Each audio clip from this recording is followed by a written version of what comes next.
Welcome back to Los Santos Street Wars, and today we will be picking up where we left off with Lil J tragically getting shot outside of his mother's home in a drive-by shooting where he would sadly lose his life. After the shooting took place, someone would upload a photo of the crime scene. Word would spread around from LS back to Chicago. Every member who was close to J would be devastated and upset about the situation, such as GGN Group, SSKT, NHF Group, 98th and 28th Family Set. Lil J would be known as the Reaper of Chamberlain Hills, and that street would be named after him. Sosa and Cheese would also hear the news in federal prison. Cheese would be upset the most. Cheese looked at J as a brother. They was mostly seen together. Cheese would be the first to arrange a hit for people he believed pulled the trigger. Rumors would go around saying a OG from Grape Street Ballers, named Rissy, would have J killed for a robbery that took place in one of Rissy houses. Other rumors would go around saying BCG Stunna retaliated for his brothers who were all killed in a drive-by shooting. Besides him, others would say it was JD and South Ranch Ballers. But Lil J made to many enemies, so it was difficult to find the person who was behind the shooting. Well, now that we are all caught up, let's get into the video.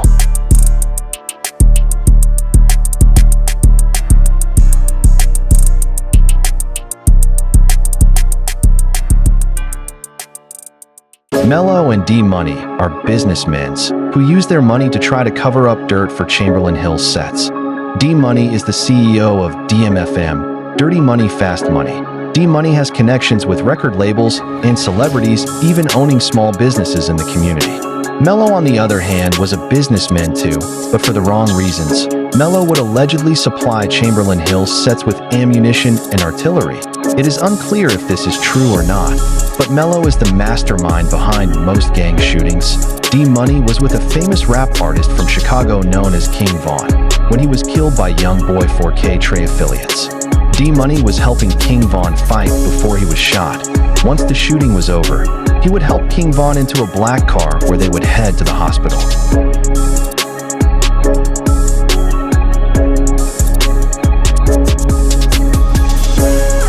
After Lil J funeral in Chicago, later that night Mello, NHF Sneezy, BK, 28th family members, MTM Big Mike, D-Money, and plenty more would throw a block party for Lil J.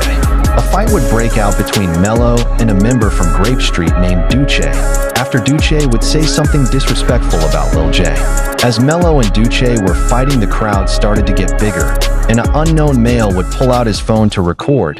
Duce and Mello could be seen fighting when another Grape Street member dressed in black would approach, about to hit Mello while he wasn't looking. Another unknown male could be seen aiming a firearm into the crowd, right before multiple shots can be heard. Here is the footage. Oh, hell no!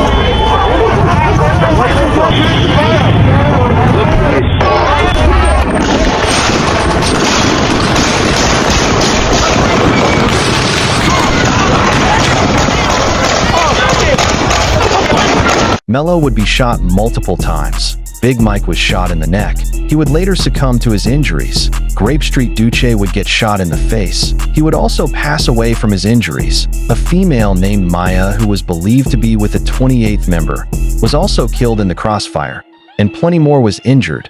The shooters was believed to be GGN Rico and 28th members who hasn't been identified yet. Rico would fly to Vegas where he would be arrested on a residential street.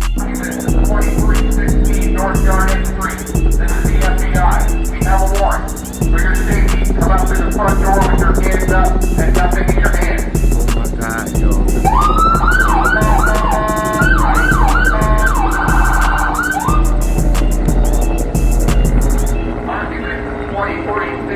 North Garden. Rico would be placed in Boiling Broke State Penitentiary, along with other GGN members like Jayski. These two was supposed to have an interview talking about their lifestyle before they would get arrested. What's cracking, y'all? So I got a chance to set up an interview with one of the coldest Chamberlain members, Rico. Shit, this is my first time here ever. Let's get this show on the road, man. OG Rissy was still upset about his nephew's death and would retaliate by having D-Money killed. D-Money would be standing outside with one of his artists that go by 8-3 Shotta. When shots could be heard off camera, both D-Money and 8-3 would be shot. D-Money would pass away from his injuries, and 8-3 would be in critical condition. a black Rolls Royce could be seen fleeing the scene. Here is the footage.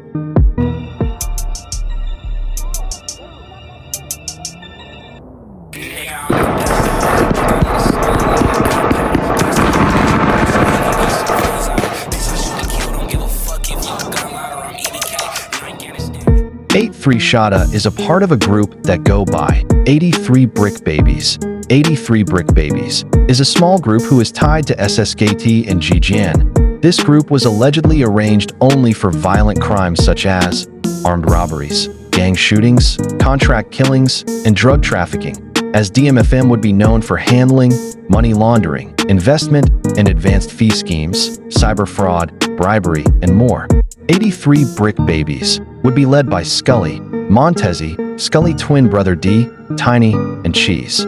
Chief Baker would be leading the RICO case against these deadly groups at BK Party, which turned into a deadly shooting at a studio between JD, 98 Set, and EST, which would lead to multiple casualties. Allegedly, Chief Baker would pay a producer at the studio to wire FBI agents through their security camera, where they would watch the whole incident unfold. The agents would gather information and pictures through security camera. Once there was enough evidence on certain suspects, U.S. Marshals would make the arrest. FBI would then share to the public, asking for information on the remaining wanted suspects. Back in LA, Big Joe would be seen rapping in a music video trolling Lil J and D Money. Allegedly, OG Rissy paid Big Joe and his group to assassinate D Money.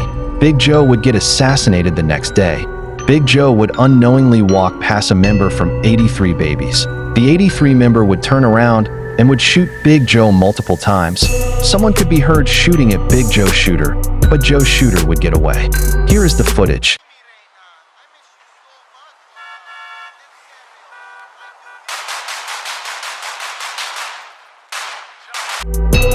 Joe's shooter would be identified as 83 Kada, a member who's a part of 83 Brick Babies and SSKT. Kada would be on the run and would be wanted for the murder of Big Joe. Meanwhile, in Liberty City, a member from 83 named Montezzi would be killed in a targeted shooting outside a complex hours later. Montezzi could be seen walking when a red pickup truck would pull up. A male would then hop out the pickup truck and would shoot Montezzi multiple times in the back and would take his life. Here is the footage. I'm as real as they come, they feel it get numb. You think you got a little buzz, so now you can't get stung. I keep a razor blade tucked on me under my tongue. Don't let me have to tell these niggas about the city I'm from. So Brooklyn, be the home of the hardest ever. Where them niggas don't aim, they just palm Berettas and bomb whatever. So we don't move calmly, never. This for my niggas trapped in cells like salmonella.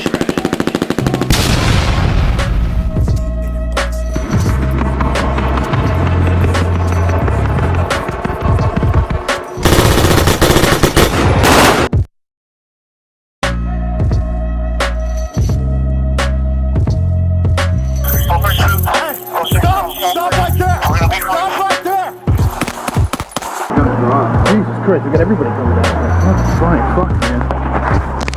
Gunfire still. Serious, man, get serious.